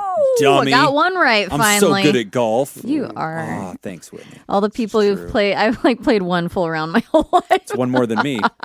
I've It's so never done it. fun. What is the highest proof bourbon can be distilled before it's considered something other than bourbon? Oh, 100, 120. 160, 190, or 200? Oh, I was way off. before it's not bourbon anymore? Yeah. I thought One- bourbon was like the way it was prepared and flavored. 160. Probably, at some point, it's probably fuel. I'm going to say 160. Yeah, I think 160. All right, that feels right. I'm going there too. We're all going down. 160. Yay! Ooh. God, I'm so good at this game. I don't So know the good math at that you guys bourbon. did. The math that I did was I thought through some of the higher proof bourbons that I have. I feel like It I've was like, heard what are that those? somewhere before, but I Because could be I know wrong. I've got one that's like 150 something, Yeah. but I don't have any that are higher than that. Yeah. Okay, last one. When recording a podcast, what is the typical recommended sampling rate to ensure Oh, high God. quality audio? I have no You are idea. asking the wrong podcast. Jacob We don't literally give a just looked shit at about his quality computer. audio. One of us has multiple podcasts in here, so I'm Yeah. going to look for that. 22, I'm guessing kilohertz, KHZ, What is that? 44.1 kilohertz, Oh my God. 48, or 96. One time I was guesting on that Vegas news show. What's that thing called again? Oh, the city one? Yeah, Vegas the news city show. Vegas CityCast? CityCast, the CityCast. CityCast Las Vegas. And one of the prep things the producer did with me is they were like, "Hey, if you're whatever you're using to record on your side, set it to that number." What was the number? I think it was like 20 something, but that feels I'm like gonna- that was a bad one. 22. I'm going to guess 44.1. I'm gonna go 22. I'll go The low. question is for the ideal listening. Is that what it said? Ideal? Typical recommended Also, sampling after rate. this is done, I want Jacob to explain what the fuck this even is. Go in the 22 one. He can't even get any of the microphone questions right. You think true. you Yeah, want that's his right. advice? Yeah, that's true. It's true. No, What was he nothing. Rain Manning on the recently? Besides, Oh yeah, what was that? it's not the therapy questions. It's like before that. He just like every single one. I was like, oh my gosh. Yeah, we just found his little. Yeah, he's like, I got it. I don't know. I just knew that was the answer. I was like, okay. Oh, I don't know. I'm gonna come up with it later. All right, what's the answer, Jacob? Oh, The actual answer to the question. my guess is they're going to say 44-1. Damn it. Mine was 22 was my guess. Or the first one. 44-1. Yeah. Right on. Interesting. What was Jim's was 22? Jim's, it was wrong. Whatever it was. Whatever. Yeah. Yeah. Safe assumption. I was on the lower end of that. Okay, you're up, Jim. Oh, question? Mm-hmm. Okay. The unexpected drawbacks of being a therapist. From Andrew Langmead, longtime supporter of the show. The other day I was thinking that therapists must wind up hearing movie spoilers all of the time. I was at a movie and parts of it gave a very nostalgic feeling. In the past 10 or 15 minutes of the film, or in the last 10 or 15 minutes of the film, a huge plot twist that was a huge emotional gut punch happened to me. I left the movie in tears. Once I reached the car, I was thinking about how I might describe the event to a therapist, but was thinking there was no way to explain it without spoiling the big plot twist. But also, I'm not going to talk about it because describing the event and the emotions behind it seems like it might be an important part of therapy. So I sort of left it thinking that as a one very, very minor trade-off in a career as a therapist is a slightly higher likelihood that your clients will spoil movies for you. Every career, in particular job choices, always have their advantages and disadvantages, and sometimes someone from the outside wouldn't think of one or more obscure ones. Are there any weird advantages or disadvantages to being a therapist that some not involved in that industry would never think of? Thanks, That's a fun guys. question. Andrew. That's a good one to end on. I like that. Too much sex. Dude, just so With your much clients. sex. Oh my God. It's women throwing panties at you all day. That's why we got into podcasting. That's Yeah. right. Yeah. To cool off all those ladies. Cool off, Tones it yeah. down. Not enough. Wearing a poncho everywhere I Wow, go. y'all really nailed it. So true. It is so true. Oh my gosh. Have you ever thought about this, Jim? The movie spoiler thing is real. Okay, I was thinking about this, and I have not had that happen yet, surprisingly. I don't Okay. think. I've had clients talk about shows that were like obscure, and then I'm like, oh, I want to watch that now, so I might write it down. Yeah. But yeah, I had a client this week mention The Joker, but they didn't tell me Yeah. what happened because that wasn't important. They're just like, oh, I went to the movies or whatever. Okay. But I don't hear a lot of, oh my gosh, this movie impacted me so much, and here is the spoiler of I it. get those. Well, here's what I Really? do. Yeah. In that situation, I stop them and I say, here's what I want to focus on. I want you to focus on how you reacted to the Yeah. movie. So tell me your feelings without going into detail. Bruce about what Wayne you was saw. Batman? God damn it. What's the I See Dead People, Bruce Willis? Oh, yes. The Sixth Sense. He was dead the whole time. This does come Spoiler. up. The movie spoiler thing is for real. But I think there are other, like, just random ass disadvantages. I mean, to like every career. One of them for me is the fear that I will bump into people in the wild. I do. have And that that's happened. sometimes. I've gone to Yeah. get my hair cut, and it turns out the one available person was a patient. Someone just told me this morning at brunch, I was at my brunch book club with other therapists, and one of the girls there was like, oh, this client I'd met with, her son and my friend met with the mom or Right. whatever, but she was like buying a washing machine or something, like Okay. her dishwasher, and she was like, it wasn't until I was checking out and I'd like seen her name, I was like, oh my gosh, Yeah. I totally worked with this Oh person. yeah, no, and that actually is it's funny because like it can just happen and you just kind of go, okay, well whatever, it's not that big of a deal. But like there's especially in Vegas, part of the fun of living in Las Vegas is the world-class entertainment that you have and all these shows and all these wonderful things. But then these are real industries, these are real people. They go have healthcare providers. Yeah. And then if you end up working with them, from that moment on, for many of us, that show is off. Like I can't see a lot of things. And I'm Yeah. like, okay, well that's I can't do that anymore. Like it's just not available. And so it's just really tough. Like I can't go to any strip club in Vegas. Oh, you know? yeah. Yeah. I mean, what about me? But You know? what does that have to do with therapy, though? That's Oh, just yeah. because your wife No. told you not to. No. do that. It's because of the It's because you've been banned cease and from desist. this. Yeah. It's because of all the That legal wasn't orders. 'cause of Yeah. therapy. Yeah, it really doesn't have anything to do with patience. It's just Jim's a little handsy. Yeah. It just I've been bounced at this point. But I think that's a real disadvantage where I don't think any other profession has that. Like if you're a dentist or a cardiologist, you're not like, oh, I can't go see this show because I have a patient there. In fact, you probably got comped tickets to But- that show and you don't give a fuck. Yeah. You could go see the show. Yeah, I could. The show one is a little. That feels like a stretch on your end. That's Yeah. more. It's I think case by that's- case. It's I case think by that's- case. But like again, it's showing up to their workplace, and I have to be mindful of that. So like, it does make me eerie. Now you all know I'm not a guy who wants to go see a bunch of shit anyway. I'm happy sitting at Yeah. home playing video games. It's a So perfect. like, I'm just saying it is a disadvantage. I also can't What leave this is Nevada. it's Ah, an so weird. This is just an excuse on Jim's part. yeah. Oh, I can't. Yeah, movie spoilers is a thing. I No. think just spoilers in general, like for books, like there's just so many Yeah. things. This might sound bad. I don't care about spoilers so much. Half the time, I just forget what they've said about You that forget that, yeah. book or movie. Well, Like because in you're real not life. listening to him anyway. Yeah. Why would You I get be your doing earbuds that? in the whole time. I know. I was doodling. I'm sorry, who are you? No, I will literally watch movies, and if some years pass, I'll be you'll like, "Oh, I forget. forgot how this ends," or like what happens here. Like I forget a lot of the movie. I don't know if what that says about me in general, but movies or things like that, Yeah. I experience it. This is my opinion. I experience it when it's happening, and then I'm just like, all right, it doesn't stick with me. So when someone Right. tells me a spoiler, unless it's something really intense or Yeah. very specific, I don't know. I'm just like, okay, I'll listen and just be there listening. Yeah. And then I don't think about it again. I'm That's like, fair. all right. That's fair. I Yeah, I don't know a know. lot of people like that. And I think it's a gift. Like I'm thankful for it, to be honest. Yeah. Like the other day, I was talking to my wife, and I was talking about, or my daughter had asked us a question about like Abraham Lincoln. And so my wife was like, oh, she asked this really cute question the other day. And so she's just telling me a story about our little girl. I'm like, oh, it's really funny. And then I was like, oh, yeah, do you remember that scene in Lincoln, the movie? Mm-hmm. And she's like, oh, no, I've always wanted to see that movie. I was like, you have seen it twice.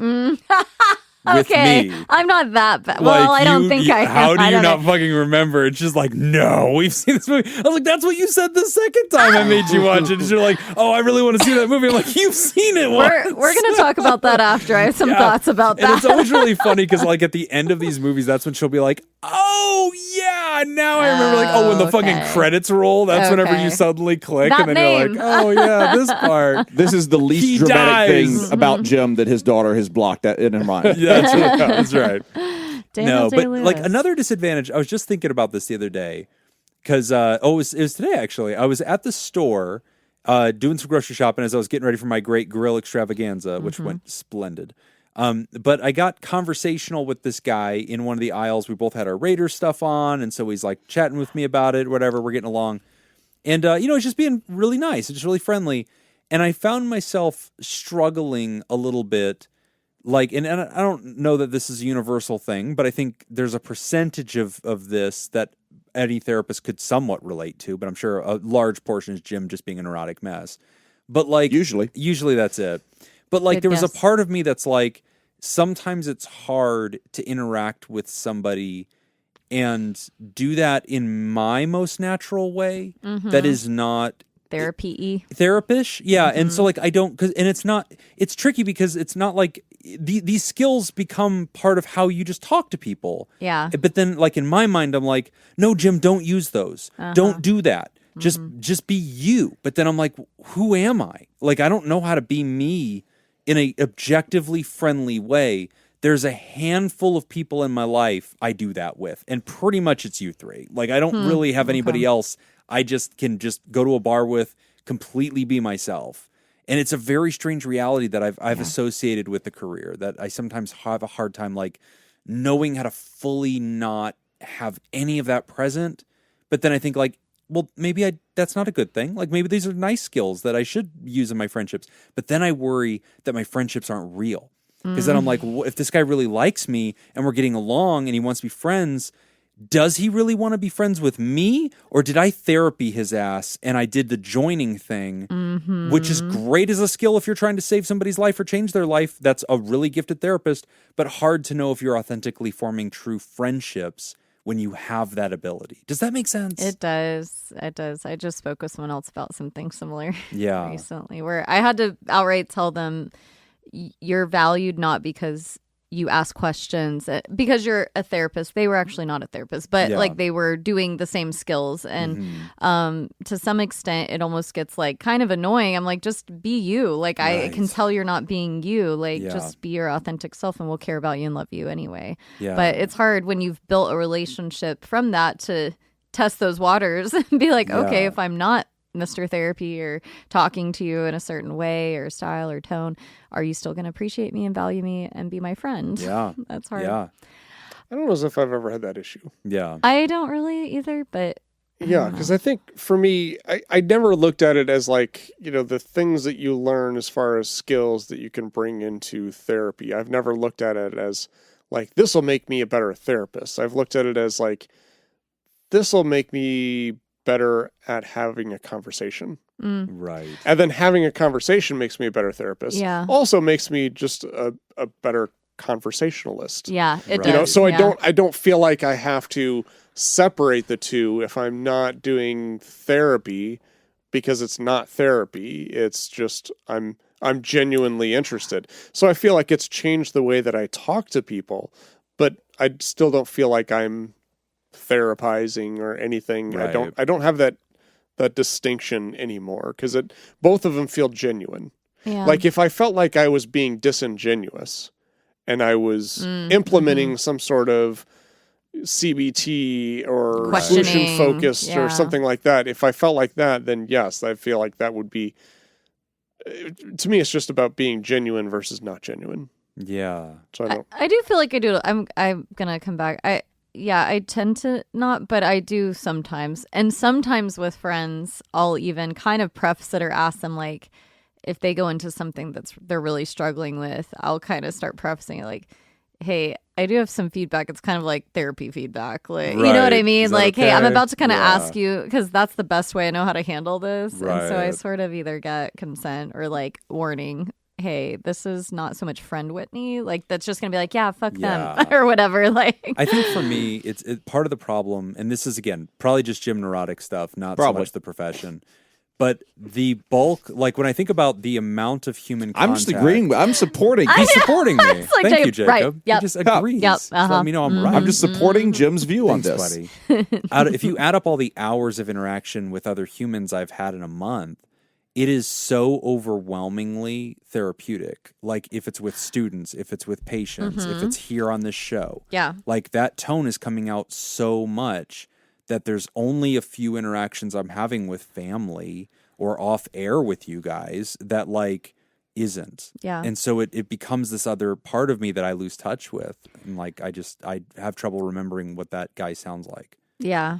That's true. It's yeah. a weird thing. Yeah. You reminded me of something I hadn't realized till recently is I have an effect that happens that's not exactly what you just shared, but similar, where I love calling my friends and catching up and hearing about their lives and sharing my life. Like, I have a lot of long distance friends. Maybe like Nick, you said you have friends that live like in a bunch of other states. So for me, I really value that reconnection time. It might only happen every couple weeks, but I'll spend like 2 hours on the phone with a friend that I haven't talked to in like 2 or 3 weeks. But what I realized is once I really like got into private practice some years ago is my like I don't know, like fuel tank or whatever, to be able to do that with my friends greatly diminished. Like my time off now is I kind of want to just do my own thing. I want to like watch my show. I want to read my book. I want to get in my pool or like, Right. you know, I just take a nap. I don't know. Like my off time, I have much less of a desire to connect with my friends, which makes me sad. So Yeah. I feel like that is a negative that I've kind of taken away from being Yeah. a therapist is like, I love to do that, but the juice is used. Like, Right. it's Yeah. all, or the all gas my is connection used. Like, muscle has been fully flexed. Like now I it's have time to rest no that muscle. desire to reconnect with my friends for a while. So that has gone longer or been shorter when I do talk with them. So that is a weird experience. And yeah, when you feel like your value in your friendships a lot of time has been Yeah. that therapy muscle, like you said, Jim, it's like, oh, are we okay? We're good, right? Like I Yeah. haven't called in a caught up. There's definitely some of those disadvantages. I mean, obviously there's so many advantages, to being in the profession as well. Oh, I mean, totally. Getting to meet so many diverse people. That's the double-edged sword, cool. though, because then you can't tell anyone about all the cool people. I mean, you can give some vague I just love having like this first-hand window into so unique lives. Yes. And so like I'll be watching or a documentary. Occupations. Yeah, or and they'll just be like, oh, this happened, and like I know what they're talking about. I'm like, oh my God, that wouldn't work this way. They would have to do this. And it's like, how the fuck do you know that? And it's like, well, I've had somebody that I've worked with and I know their intimate truth. And like, yeah, that's what they've told me life is like. And okay. And just, that's really cool to feel like, wow, you know, so many interesting things and different people. That's really neat. I do feel like the occupation thing is real. I mean, yeah, I've learned about like factories and like, I don't know, banking, like all these weird Even things just that are stuff like that you think you know about, and then you meet somebody who really does it. And they're like, what is being a mailman? And like they're telling you about the real thing. You're like, oh wow. I never thought twice about that. I never would have thought. Like I was talking to a guy the other day, he's telling me about delivering for a UPS version of a company, and he wasn't union, and he's explaining he gets paid per stop, and it's pennies per stop, and like what that is like, and how the metal in the vehicle is too hot to touch. Oh my gosh. Because it's all shine. And so you can't make skin contact, and you also can't wear long sleeves because the vehicle won't shut. There's no air conditioning because you have to hop in and out every single stop. And just explaining that to me, it's like, I would have never thought about that. And he's just telling me, and I'm like, wow, like that. And he's like, bro, you don't know what life is like until you've done 10 hours doing that. I do not. And I do not. Much respect. Wow. You know, much respect. That's one of the cooler things. Yeah. So. I think one of the downsides is for me, and this has been years, like I haven't done clinical work in like 6 years, but it was always concern or fear of running into somebody out in public. It's just an awkward situation. I just don't want it to happen. Or like if I'm yelling at somebody while they're cutting me off in traffic, and then I'm like, and then you follow that person into the parking lot because you're going to work or whatever. And it's like, oh, this shit, that sucks. So that happened to me. This was a while ago, so I can talk about it. Maybe this is where I got it. I think you've told me this story. So I was on a summer vacation. It was this last summer, and I had a patient who lived in Vegas, and they moved to California, and so I still talk to them and keep in touch with them in California. So I'm traveling through California, and this patient knew, like I had seen them the week before, and I was like, oh, I'm going to be in your town. You know, I'm really excited to go visit. Like, oh, and they give me recommendations. Like, oh, you know, if you get a chance, this is a great restaurant, blah, blah, blah. Like, great. And so, you know, but this is a major U.S. city. And so like, great, bye. And then I'm driving through this place, and then the next session I see that he goes, dude, I totally saw you. And I was like, are you sure? He goes, is your car this? Is this your plate? I'm like, yeah. He goes, is this your plate? Yeah, he knew the plate because he saw the Vegas plate, you know, but then he's like, you know, I noticed the plate, so I wanted to ask if that was you, and so I memorized it. And so, like, you know, and I called a friend at the police department. He ran him. Yeah, but I was I like, know you more ain't about your fucking address. kidding me. I was like on a freeway in California, and you saw me. I was like, I hope I didn't do anything stupid. Like I was just with my family on vacation. But I was like, no, man. I mean, obviously, I just saw you. Like that's it. So that's so funny. But yeah, no, that is so fucking random. Like that can totally happen. Yeah, which doesn't scare me. I don't think it's that bad. Like it happens.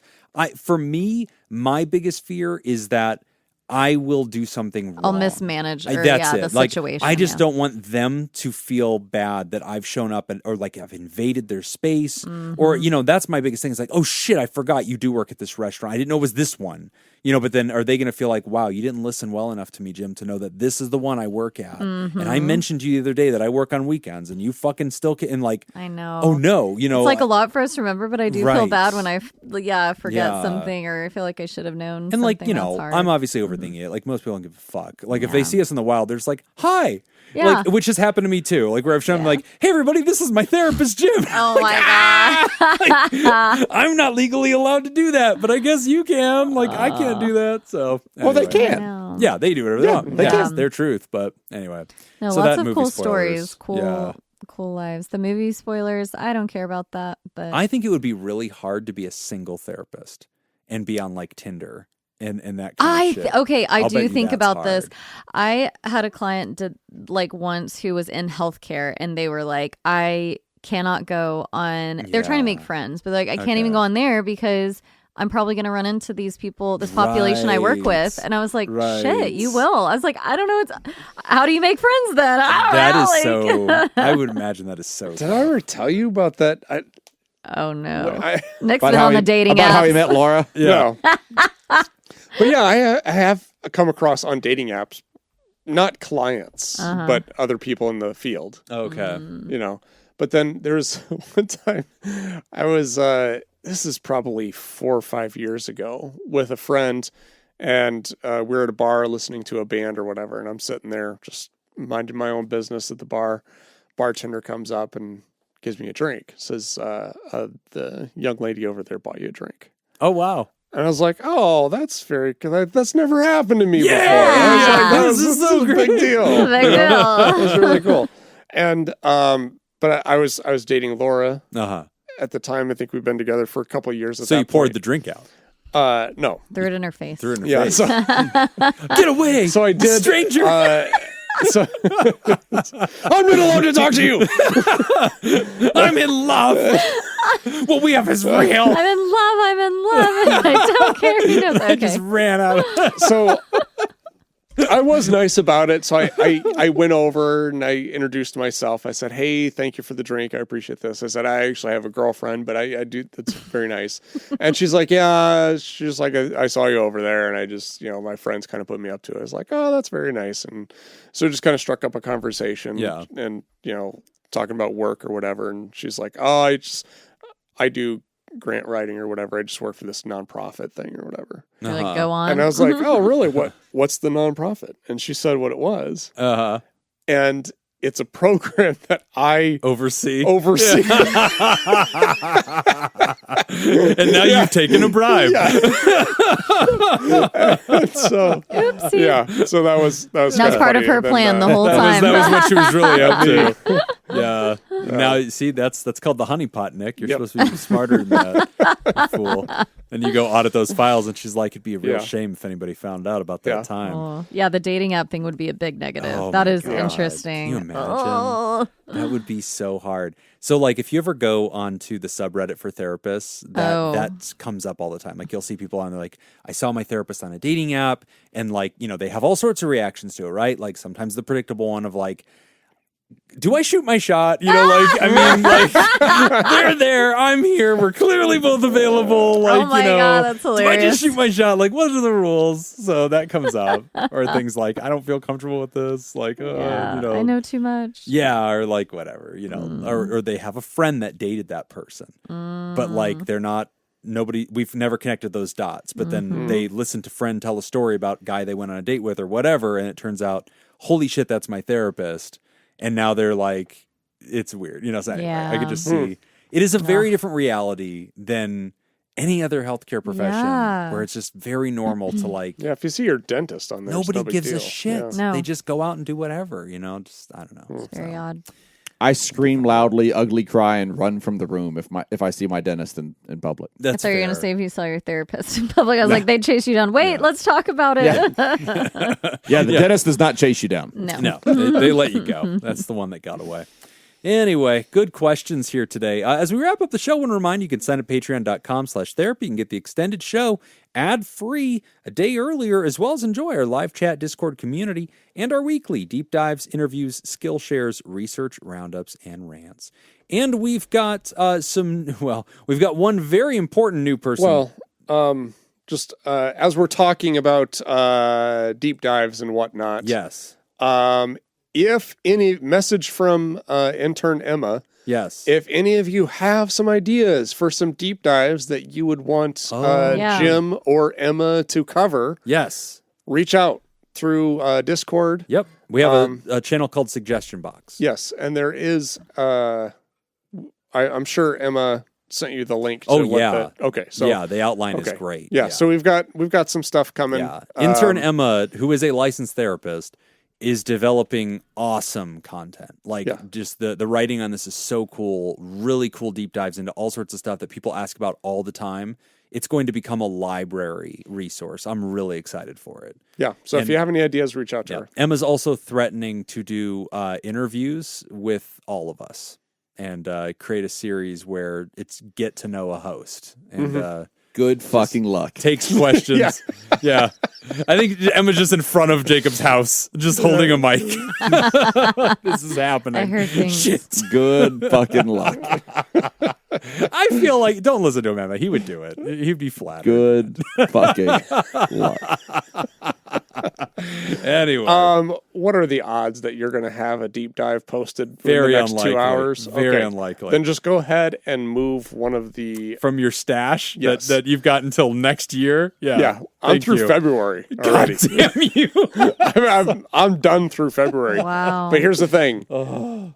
Just move one. Don't move all of them because some of them are time sensitive. All so. right, I'll only All right. move one. Thank you. You're very generous. Speaking of generous, we want to thank all of our theropods and supporters at patreon.com/therapy because it's the first show of the month. So we want to thank the theropods: Sam Cohn, University Jeff, Robert Paulson, Polygon, Colin, Richard Bruin, Scoopstronaut, Corey Owens, Joseph Pengrazio, Christine Phillips, Gavin Bristow, Carrie Terhark, Stacy Westerlin, Kiwi Fruit Scoop, Take It EV Podcast, James K, Craig Little, Don Dorr, Jim Hunter, Scoopatron, Todd Canfield, Felicia Butler, David Sorensen, Shayla Bullock, Lauren Izzo, Stacy Coleman, Adam Petanuzzo, Mats Lenegren, Scoopator Ascending, Ian Soto, Jessica Cyphers, Lee Popsicle, That Josh Guy, Dr. Scoop Little, Mama Ninja Scoop, James Dawson, Sarah Olo, Grumpy, Lake Mead, Park Ranger, Sam Buck, Karen McCulloch, What Weekend, Some Nobody, Lila, Be Gay, Do Crimes, Kelly Gagner, Nippy, Brian Emra, Matthew Johnson, Alec Lancaster, J.D. Congan, A Literal Pickle, Matthias Vandebrandt, James Hubble, Andreas Saavedra Molina, Max the Ginger Scoop, Ken Tinsley, Chemist, Julius Capel, Stacy, Protect and Scoop, Smells Funny, Matthew Cubic, Chad the Safety Lad, Walker Fluke, Philip Guyton, Tim Mystery, Almost Dr. Nurse Joy, Duffy the Slowly Getting There Therapist Bear, Joel McMillan, Christopher DeGursey, Kirka Grimm, Trisha Ortiz, Chris Conway, Melissa Geisler, Kirsten Johnson, DJ Seward, Mississippi Hippie, Tiny Home Travelin', Scott A, Patty Glad, Fifi Eli, Freya Lawson, Heather W, Kyle, Todd V, Anthony Camarada, David Williams, Kate Police, Buddy Dobbins, Eric Dyer, Trontastic, Glitch Scoop, Aletta Balais, Bugnuts, Stephen Landon, Shai Ruparel, Adam Balaz, Robert Cole, Kenneth Wong, John Finlayson, Mysterious Annalid, KJ, Mr. Poth, Carmen Perry, K, Pizzle Dizzle, Temporary Reality, Jeff Darnell, Jamibi, Jacob Hurt, Syncytium, Persephone Hazard, Ray J. Shark, Recreated, Jacob Billingsley, Silka Daniels, Nathan Mookie, Jenny Rose, J.W. Reynolds, What Does Scoop Mean? A Crusty Croissant, Alex Jardine, Juan Monterey, Dylan Colopy, Wolfie05, Nora Monaco, Autry Johnson, Ben Sherman, Chris Courtney, Dale the King, Cedar Hayden, Adam Goff, Jesse Miller, Livy, Terrible Tay, Acrylic Curve, Linus Haikeson. I was waiting for that Fuck one. you, Linus. Hassan. Oh, yeah. Hakansa, itty bitty chicken farmer. And since Whitney is going to Italy on Saturday, she's going to read the following names in Italian. Do it. Oh. That's a blue scoop. You just read them normally. Just do this with your hands. Just Yeah, this. keep doing Just pinch keep things doing with this. your hands and then What's the insert pinching? a buca de beppo. Ice the blue As scoop, often as Brian you can. Naaman, Scoop Brady, Fred Bashara Jr., Andrea Anderson, Scoop Lindsay. For the record, she's doing the hand. I every have time. the hand thing. This is the only way that Enunciation. my voice is going to do this. No. Frozen Custer, Lori Elstroth, Robert Ward, Linda Brandemeyer, Say Shonigan, Scoopy Just, Okie Scoop, Dank Butter, Targanat, Margarine. Brooks Lyle, Adam Ribich, I'm taking a picture of her doing this. Lovely Spark, Mr. B, Jim and Manu, Adam Warren, Manuel Cavazos. Wow, I feel like that turned into a different accent by the Little end. Eastern European. I got think. very, So very great. Russian by the end. with the hand pinch. Yeah, that was the photo. problem. Yeah. I went very Russian. Yeah, that was the big issue. Oh my god. That was the problem, not my hand. That is so funny. I need to practice that Oh, more. that was solid. Clearly. Sorry, I lost track of this script. I We've was got a taking new pictures of Whitney. Therapartner. What? Therapartner? Jake Schneider. partner. About goddamn time, Jake Schneider. Special thanks to Jake Schneider, one of our original Thera producers, has always really set the standard and has just relentlessly supported us against all good judgment. It's very confusing. Very sad. But we appreciate to cry for help, really. He's better to us than we deserve. Oh my God. Grazie. Grazie. Grazie. Jacob Schneider. Schneider. Wow, for someone who's never been to Italy, I'm impressed, Jim. Thank you. Thank you. Yeah, I don't get enough credit. You speak the first best I-talian. Well, I'll speak the first best Italian. He has been to the Palazzo. Yeah, that's right. I've also been to Italy. This doesn't get brought up a lot. What? I don't believe that. That's a lie. Bold-faced I went lie. in high school. Lies. Yeah. I went to Lies. Rome. Against his Lies. will. Yeah, I didn't fucking want to go. Yeah. Is that the I went to last time you Greece. ever went somewhere? Yes. I went to Greece, the Mediterranean Isles, and Italy on a month-long high school trip. Oh my! Yeah. What, this Yeah, is a whole this is why I'm thing. over this shit. You know, it's like, oh, it's like 'Cause so he did great. it once. Yeah, it's fucking dumb. Jim Just should sit have in a been bus. born in 1925. Yeah. Go on. It's dumb. They ship you to Italy, make you go to war. Just not cool. Who else am I supposed to thank? Oh, Theraproducers. Oh, Therapartners. So we'd like to thank the benevolent, revered, generous, and flagrantly pro-therapy diehards who love you all so much they give till it hurts. The Therapartners. A dirty bee, a picket, Yes. a Jake, a Yes. Schneider. Get it. Get it. Get it. Get in there with that accent. A poco de beppo. And we want to especially thank our bosses, the mysterious and shrouded Illuminati members of our fan club, the Theraproducers. Thank you, Myra, Robert Brownie Jr., Mint, Smitty Scoop, Ben Don, Judy Schneider, Kayla Lansbury, Malia, Leon Kassab, Mason Miller, Richard fucking Macy, there it is, Carolyn Albert, Kevin Chamberlain, Tess Miller, Sammy Scoop, Ben Stanley, Slap in Your Face, Sarah Smith, Adam Hathaway, Byler T, Mike Helm, Paris, Darren Cunningham, Lib, Team Monaco, Thunder, Cougar, Falcon Scoop, Matt and Lisa Tangeman, Heyo, Oscar Swanrose, A Sunny Boy, Slurpy Kai, Motherfucker, Sandra McWaffle, Dan Martin, Hannah Marie, Andrew Langmead, Emma Kane, Alina, Cody, the DeLorean guy. If you would like to hear this episode uncut and unedited, And why wouldn't don't. you? Why wouldn't you? we broke Jacob. We did. And enjoy our spontaneous side projects. Go to patreon.com/therapy. And thank you for supporting mental health. That's all the time we got for this week's session. We want to thank our landlords, Matt Mattingly's Ice Cream Social Podcast, and thanks to those of you who contributed to our show today. We really appreciate it. Remember, Pod Therapy isn't something to keep all to yourself. Share the episode with the world. Tag us on the socials when you do. It's at PodTherapyGuys on Instagram, Threads, and Twitter. It's /PodTherapy on Facebook. And don't forget about all the extra goodies at patreon.com/therapy. Do you want to submit a question to the show? You can ask anonymously at podtherapy.net or email us at podtherapyguys@gmail.com. I'm Nick Tangeman. I'm Whitney. I'm Jim. Thanks, and we'll see you for your appointment next week. I speak the first most Italian. You speak the second best Italian. Oh my god. That movie's so good. That is such a good movie, man.